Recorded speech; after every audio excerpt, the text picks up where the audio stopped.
नमो अरहंताणम नमो अरहंताणम नमो अरहंताणम।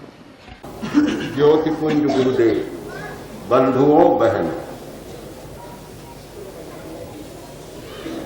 दुनिया में बहुत आश्चर्य माने जाते हैं, पर सबसे बड़ा आश्चर्य है हमारा शरीर।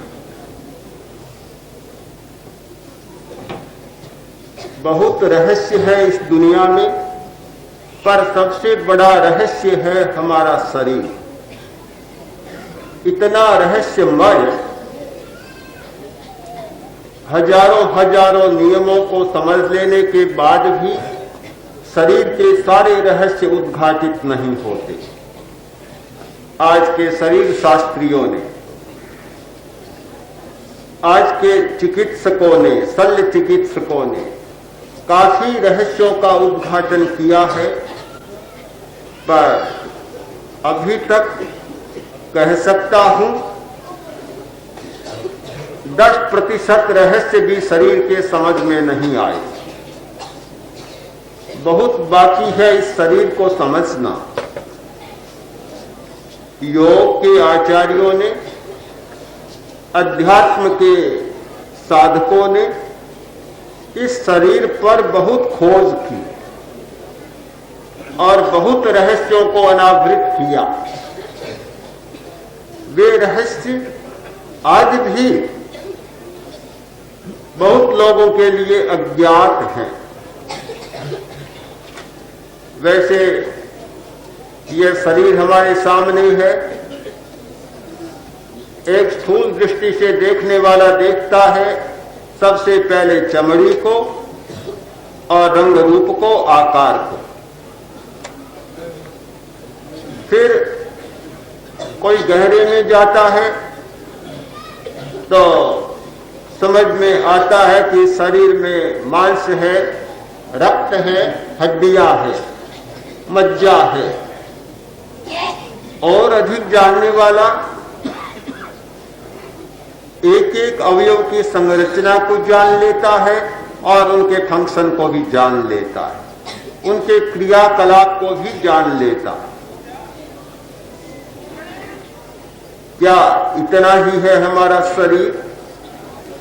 शरीर के नियम नहीं जाने जाते, बहुत कम जाने जाते हैं कि हमारे शरीर में कितने नियम हैं। और जब तक नियम नहीं जाने जाते तब तक उनका सम्यक उपयोग नहीं होता। बहुत जरूरी होता है नियम को जानना। अपने अपने नियम होते हैं। इस विराट दुनिया में हजारों पदार्थ हैं और प्रत्येक पदार्थ के अपने अपने नियम होते हैं। हजारों क्रियाएं हैं और उन क्रियाओं के भी अपने अपने नियम होते हैं।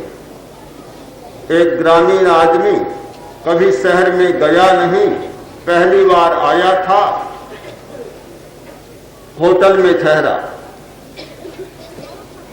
कमरा मिला, बिजली जल रही थी, सोने का समय हुआ और सोचा कि दिया बुझा दूं और सो जाऊं। प्राय गांव में लोग सोते हैं तब दिए को बुझा देते। दिया बुझा दूं, बिजली के पास गया और फूंक मारने लगा। एक बार, 2 बार, 3 बार फूंक लगाई पर दिया बुझा ही नहीं। सोचा रे बड़ा अजीब दिया होता है शहर का, मैं तो एक फूंक मारता हूं मेरा दिया बुझ जाता है और इतनी बार फूंक मार दी दिया बुझता ही नहीं है।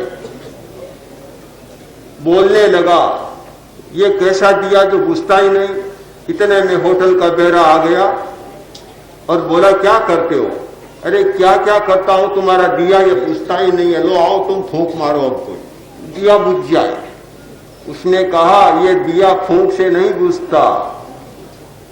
वह गया, बटन दबाया, दिया बुझ गया। अपना अपना नियम होता है। दिए के जलने का एक नियम होता है और बुझने का एक नियम होता है। बिजली के जलने और बुझने का दूसरा नियम होता है। जब हम नियमों को जान लेते हैं तो फिर हमें कोई चमत्कार नहीं लगता। आज जितने चमत्कार माने जाते हैं, दुनिया में चमत्कार कोई होता ही नहीं। ये हमारी भ्रांत धारणा है कि हम किसी बात को चमत्कार मान लेते हैं। जिस नियम का हमें ज्ञान नहीं होता वह हमारे लिए चमत्कार हो जाता है, और नियम का पता चल जाता है फिर कोई चमत्कार नहीं होता। एक हठयोगी अपनी नाड़ी को बंद कर लेता है, हृदय की धड़कन को बिल्कुल बंद कर देता, न नाड़ी का स्पंदन न हृदय की धड़कन, कुछ भी नहीं। लोगों के लिए बड़ा चमत्कार है।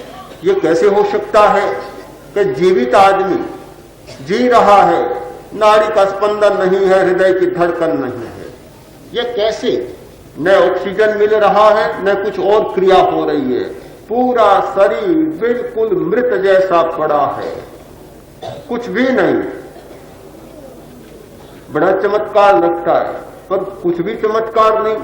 जो इस नियम को जानता है उसके लिए कोई चमत्कार नहीं है। चमत्कार कुछ नहीं होता, अज्ञान में चमत्कार होता है, और जब जानकारी बढ़ती है तो सारे चमत्कार गायब हो जाते हैं। यह एक अज्ञान का चमत्कार। शरीर के बारे में भी यही बात है कि हम शरीर को जानते हैं स्थूल दृष्टि से, किंतु जब तक प्राण विद्युत को ठीक से नहीं जान लिया जाता तब तक शरीर के नियमों का हमें पता नहीं चलता। हमारा शरीर केवल अस्थि, मांस और मज्जा का शरीर नहीं है, प्राण शक्ति से संचालित शरीर है। इसमें प्राण विद्युत है, इसमें चुंबक है और चेतना, तीन चीजें काम कर रही है। चेतना मूल तत्व है, और चेतना के द्वारा काम करने वाला दूसरा तत्व है प्राण, और तीसरा है चुंबकीय भाव। ये चुंबक शक्ति बाहरी प्रभावों को आकर्षित करती है। चुंबक के साथ हमारा संबंध स्थापित होता है।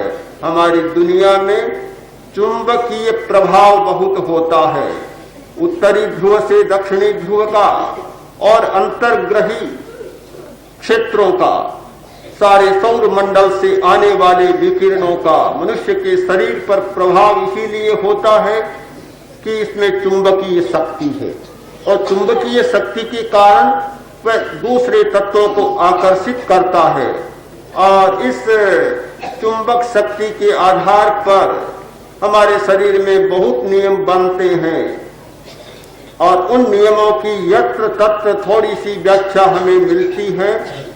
अध्ययन कहाँ करें, किस दिशा में बैठे, तो उत्तर की ओर मुंह करें, सोए तब सिरहाना किधर करें, किस दिशा में करें, भोजन किस दिशा में करें, ये सारे नियम बनाए गए चुंबकीय शक्ति के आधार पर और चुंबकीय प्रभाव के आधार पर। मनुष्य बहुत प्रभावित होता है शरीर की व्याख्या जानने के लिए, शरीर के नियमों को जानने के लिए चुंबकीय प्रभावों को जान लेना बहुत जरूरी है। साधना के क्षेत्र में प्रवेश करने वाला व्यक्ति इन सारे नियमों को पहले जानता है कि शरीर में कहाँ चुंबक है और कहाँ उसकी विशिष्ट शक्तियां हैं, कहाँ चैतन्य केंद्र हैं। चैतन्य केंद्रों के विषय में अभी आज चर्चा नहीं करनी है, शायद कल होगी। कहाँ हमारे चैतन्य केंद्र हैं जिनके द्वारा बाहरी शक्ति का अवदान हमें मिलता है और हमारी भीतरी शक्तियां जागृत होती है। हमारे शरीर में दो ध्रुव हैं, एक दक्षिणी ध्रुव और एक उत्तरी ध्रुव। एक सिरा है सिर का, एक ध्रुव उत्तर और एक सिरा है नीचे का जो रीढ़ की हड्डी के नीचे का सिरा है वह है दक्षिणी ध्रुव।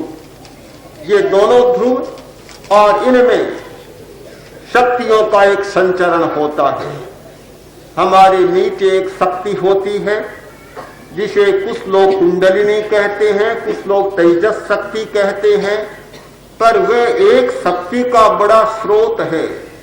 छोटी सी गांठ, छोटा सा बिंदु है शक्ति का केंद्र, और वहां से सारी शक्ति हमारे शरीर में संचरित होती है। जो व्यक्ति उस शक्ति के रहस्य को जान लेता है वह अपनी खोई हुई शक्ति को भी प्राप्त कर सकता है।